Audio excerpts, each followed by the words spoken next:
নমস্কাৰ, আজি ভিডিঅ'তে এবিধ পিঠা বনোৱাৰ পৰা আৰম্ভ কৰিছোঁ। এয়া কলপাতখিনি মই ভালদৰে মচি লৈছোঁ। এয়া গুড়াখিনি খুন্দি আছে মাহঁতে। মোৰ বাই ঘৰত আহিছিল, সিহঁতক মই আনিবলৈ গ'লোঁ। এয়া মোৰ বা আহি পালে।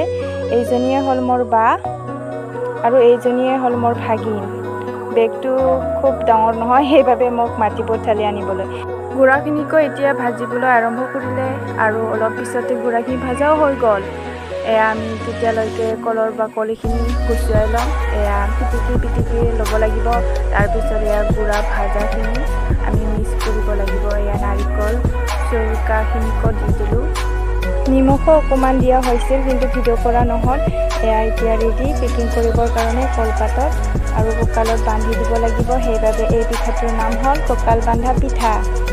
গোটেই পিঠাখিনি এতিয়া গৰম পানীত দি দিম। তাৰপিছত হৈ গ'ল আমাৰ পিঠা আৰু মই এতিয়া খাই দেখুৱাম।